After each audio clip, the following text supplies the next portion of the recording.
저는 유별남이라고 합니다. 그 보통 사람들이 필명이냐 무슨 작가명이냐 그러는데 이건 부모님이 지어주신 본명이고, 제주도에서 나서 어린 시절 아주 조금 제주도 보내다가 이제 또 육지로 가서 이렇게 지금까지 커서 살았죠. 그리고 직업은 사진 작가고, 굳이 나누자면 사진 작가인데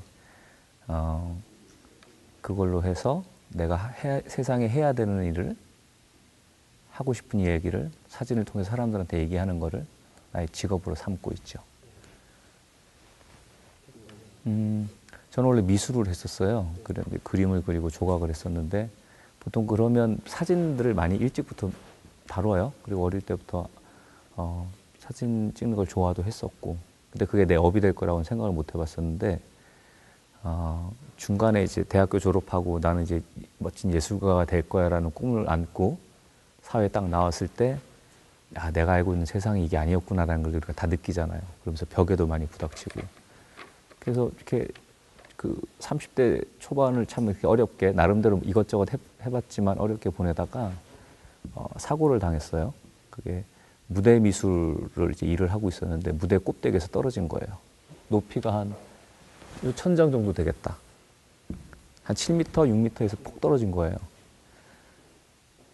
지금 생각하면 그렇게 떨어졌으니 다리만 부러져서 다행인데, 그때는 도저히 내가 받아들일 수 없는, 발목이 5조각이 나는 사고를 당해서 핀을 한 5개, 6개인가를 이제 스크류를 박아가지고 1년 동안 기부스를 했었어요. 이렇게 허벅지 위에까지 이렇게. 아무것도 할 수가 없더라고요, 그때. 화장실도 혼자 못 가고, 그다음에 내가 운동을 되게 좋아했는데, 그런 활동적인 성격인데 꼼짝 못 하면서 되게 이렇게 침체기가 됐었는데, 어느 날 갑자기 눈을 딱 떴는데, 이제 뭘 어떻게 해야 되나 그러고 있을 때 내 옆에 카메라가 있더라고요. 중학교 때부터 아버지 걸 이제 얻어가지고 쓰던 카메라가 있는데, 내가 힘들고 즐겁고 어떠한 일을 하든 간에 얘가 항상 나랑 같이 있었는데, 걔에 대한 존재감을 그동안 몰랐었던 것 같아. 그냥 그래 사진기였을 뿐이지. 근데 그때 너는 지금까지 나랑 같이 있었구나. 얘는 나의 모든 걸 다 아는 애구나. 그러면 너랑 더 많은 시간을 가져보자 하면서 작가로서, 사진 작가로서 다시 새로운 길을 걸어보겠다는 결심을 그때 했죠. 그래서 그때 새로 이제 대학원을, 나는 이제 미술을 전공했었으니까 사진대학원에 가가지고 이제 포토 저널리즘을 공부하면서 좀 더 다양한 세상에 대한 이제 연구를 하면서 이제 사진 작가의 길을 들어서게 된 거예요. 와, 그거 되게 어려운 질문인데. 나는 학창 시절 하면 이제 대학교 얘기를 해야 되겠지, 여기서? 고등학교 때가 괜찮고. 고등학교 때? 고등학교 때 나 부회장. 공부를 썩 잘해서 부회장은 아니라, 또 미술학교다 보니까 뭐 약간 그런 공부가 좀 떨어지긴 했지만 그래도 하고, 대학교 갔을 때 내 꿈은 하버드 대학의 공부벌레가 대학교라고 난 생각을 했었어요. 처음에. 대학교 가면 그런 삶이 펼쳐지겠구나. 근데 뭐 이건 완전히 맨날 막걸리 파티에 MT에 축제한다고 학교 수업 맨날 취소하고 막 그러더라고요. 그래서 6개월 만에 학교 관뒀어요. 휴학하고, 어떡하나 저렇게 하다가 배우 학교를 들어갔어요. 연기 학교. 그래가지고 옛날 뭐 다 영화도 좋아하고 막 그런 거 있잖아요. 그래서 배우의 꿈을 키운다고 액터 스쿨 들어가가지고 이제 막 연기도 배우고 춤도 배우고 하면서 이제 1년 좀 채우기 전에 그 공연을 했죠. 뮤지컬 배우로서 첫 데뷔를. 근데 이제 메인이 아니라 뒤에 이제 이걸로. 그때 내가 이제 영영과랑 미술과랑 같이 있는 예술대학을 나왔는데, 동국대. 나는 무대 위에서 막 이걸 하고 있는데 영영과에 있는 친구들이 앉아 있는 거예요, 이렇게. 왜냐면 주인공이 그때 우리 학교 선배였거든요. 쟤는 미술과 유별남이 왜 여기 있지? 오히려 자기네가 여기 있어야 되는데. 하면서 나는 이제 배우의 꿈을 꿀 거야 막 그랬었는데, 그때 그 단장님이, 극단 단장님이 대학교는 졸업해야 된다. 그때. 그래서 학교로 돌아가라. 그래서 학교 돌아왔죠. 그때부터는 작업만 했어요. 맨날 작업만 했어요. 그러니까 나는 친구들과 막 되게 재밌게 다니고 MT 다니고 뭐 했던 기억은 별로 없고, 근데 걔네를 되게 부러워했었어. 하지만 그 작업하는 게 너무 좋아서, 그리고 선배들 작업 도와주면서 많이 배우고 하면서 성적은 그렇게 쏙 좋지는 않았던 것 같은데 작업을 되게 충실하게 하고 그 시간을 많이 보냈었던 것 같아요. 그러니까 다양한 경험을 많이 못 해봤어. 학교 다닐 때 나는 가장 후회하는 게 뭐냐면 대학생의 이 캠퍼스 낭만이 별로 없어요. 맨날 작업복 입고 작업실에만 있었고, 아니면 선배들 쫓아다니면서 뭐 술 마시고 뭐 그 정도? 그러다가 이제 배낭여행을 내가 한번 혼자서 유럽을 갔다 온 적이 있는데, 그러면서 조금 다양성에 대해서 조금 눈을 뜨기 시작했죠. 학교 다닐 때는 그냥 고집센, 그냥 뭐 잘난 체 조금 하면서 작업만 하는 그런 학생이었다고 생각을 하는데 친구들은 어떨지 모르지.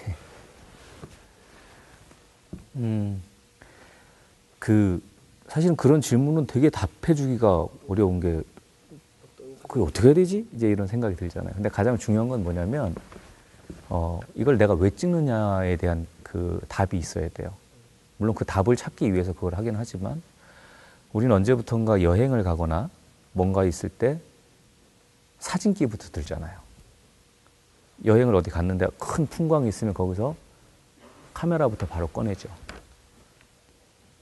근데 이 풍광 앞에서 내가 사진기를 들지 않고 가만히 이 풍경과 교감을 하거나 아니면 거기에서 나의 삶에 대해서 생각을 해본 거나 그런 시간을 자기가 스스로 조금 가진다면 그 다음에 이 풍광을 찍을 때 기분이 달라질 거예요. 그러니까 사진이라는 거는 결국 내가 하고 싶어하는 얘기와 내 감정을 표현해주는 수단이면 그 감정을 가장 충실하게 담아내는 게 그게 그 사진을 잘 찍는 비결이라고 생각을 해요. 기술적인 거는 발전하게 돼 있어요. 처음에 우리가 운전면허 시험을 봐서 면허증을 처음 땄을 땐 이러고 운전을 하잖아. 그리고 2년 뒤면 이러고 이렇게 하고 운전을 하잖아요. 그러니까 계속 하면은 기술적인 건 발달을 하게 돼 있는데 중요한 거는 어떻게 해서 무엇을 찍어야 된다는 게 답은 끊임없이 내가 고민하지 않으면 나오지 않거든요. 그러니까 셔터를 누르기 전에 대상을 볼 때 내가 이 대상에 무엇을 봐야 되는가라는 생각을 한다면 내가 하고 싶어하는 이야기를 사진으로 담을 수 있을 거라고 생각을 해요. 기술적인 거는 내가 투자한 만큼, 그러니까 시간에 대한 공을 들인 만큼 돌아오게 돼 있으니까 그 이상의 것을 이제 생각하는 걸 더 중요하게 생각을 하죠. 그러면 사진은 보통 프레임이다 하는 것처럼 그 안에서 어떤 걸 표현해주고 싶은가가 먼저라는 뜻인 건가요? 그렇죠. 내가 이 사진을 담아서 무엇을 얘기해야 되는가지. 예. 그러면 사실은 어디 나라가 좋고 어디가 안 좋다라는 답이 없는 게 다 각각 나한테 다른 이야기들로 다른 풍광으로 남아요. 어디가 특별하게 아름다워서 기억에 남는 것도 있지만 그렇지 않지만 또 다른 사연들이 있어서 나한테 기억에 남는 곳이고, 주로 내가 다녔던 공간들은 우리가 흔히 생각하는 멋진 건물과 뭐 풍요로운 그런 곳이 아니라 아주 어려운 환경 속에서 우리가 상상도 못했던 그런 생활을 하는 사람들 내가 많이 보잖아요. 그러니까 그 모든 것들이 다 나한테 남는 기억인데, 특별하게 한 장소를 꼽는다면 글쎄 그때 내가 어떤 상황이었는가에 따라서 거기가 다 다른 것 같아. 에피소드라고 하면은 오늘 아까도 얘기했었지만 되게 내 마음에 오래 남는 기억이 있는 사람의 기억이 가장 긴 것 같아요. 아까 얘기했던 14살짜리 광부나 그 쌀국수 소녀, 아니면 그런 적이 있었어요. 폭탄 테러가 빈번하게 일어나는 곳인데 내 경호원이 8명이야. 내가 차를 타면 내 앞뒤로 이렇게 경호 차량이 지나가고, 저기 보면 저기서 이렇게 저격수들이 이렇게 보고 있어요.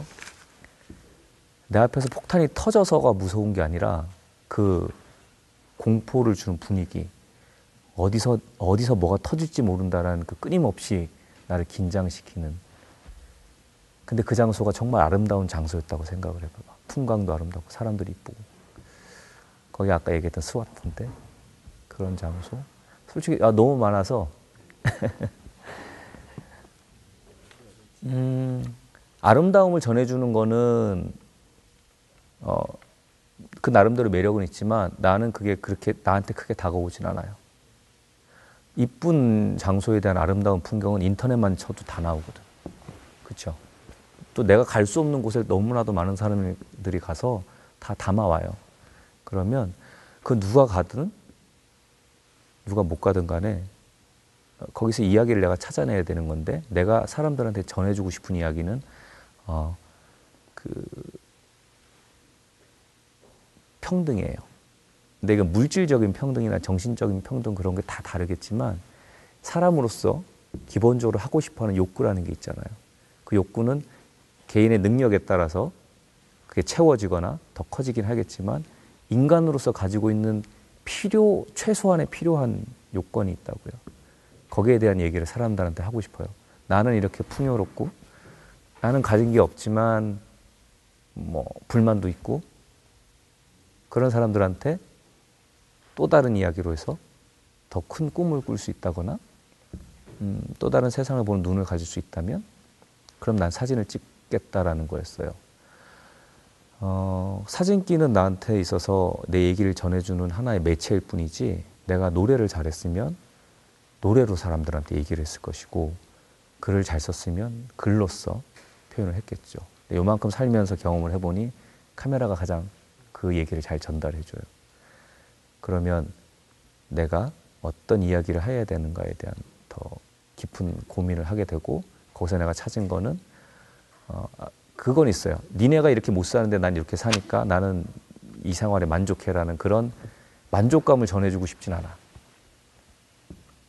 그거 말고 그렇게 세상을 알게 됨으로 해서 내가 또 다른 이야기로 다른 사람들한테 채워줄 수 있는 게 뭔가. 쉽게 말하면 요새 초등학교에서 아이들한테 기아에 대해서 얘기를 안 해요. 기아. 식량이 없고 죽어가는 아이들. 대신 그 아이들은 대기업에 들어가거나 돈을 잘 벌 수 있는 어떤 그런 직업에 대한 끊임없는 이야기를 받죠. 근데 걔네들이 어릴 때부터 세상의 기아에 대해서 알고 그런 난민에 대해서 알고 또 다른 환경의 어려움에 대해서 알면 걔네들이 어릴 때부터 꿈을 대기업에 가는 게 아니라 그런 세상을 나누기 위한 삶을 꿈꾸겠죠. 그러면 당연히 세상은 더 풍요로워지지 않을까? 사실 우리 같은 직업이 없어져야 되는 게 살기 좋은 세상 같아. 그 얘기를 하고 싶어요. 마지막으로 저희 제주대 학생들에게 인생 선배로서 조언 한 말씀 부탁드릴게요. 인생 선배가 너무너무 부러운데 학생들을 보니까 내가 그 생각을 갖는 건 딱 하나예요. 내가 저때 라이로 돌아간다면 저때처럼 또 다른 기회를 많이 볼 수 있는 세상이 되었다면 어떻게 할 수 있을까? 근데 가장 중요한 거는 후회하지 말라는 거예요. 보통 어떤 일이 왔을 때 우리는 판단을 머릿속에서 하죠. 이거 좀 해서 어려울 것 같은데 그럼 안 해. 판단을 하니까. 근데 그 판단의 기준이 해보고 나서 하는 후회랑 해보지 않고 나서 하는 후회랑은 달라요. 내가 해봐서 실패하거나 어려움을 겪어서 그래 다시는 이걸 하지 말자라는 후회는 후회 플러스 비전이 생기는데 경험을 안 해보고 해볼까 안 하길 잘했어 뭐 애매한 후회는 가치가 없다라는 거지. 그래서 뭐든지 경험을 많이 해보고 경험을 해서 후회도 많이 하고 그걸 바탕으로 또 다른 경험을 해서 또 다른 후회를 하면서 자기를 많이 채워가면 그게 앞으로 좀 더 졸업하고 사회에 나가 있을 때 후회하지 않는 삶이 될 것 같아요. 뭐든지 해봐라. 그 다음에 후회를 하든지 즐거워하든지 그때 새로운 판단을 해라. 뭐 그런 얘기를 해주고 싶네요. 감사합니다. 고마워요. 감사합니다. 여러 나라를 돌아다니면서 그 나라의 숨겨진 모습들을 찍어 사람들에게 알려준다는 게 너무 매력적으로 느껴졌고 참 좋은 강의였습니다.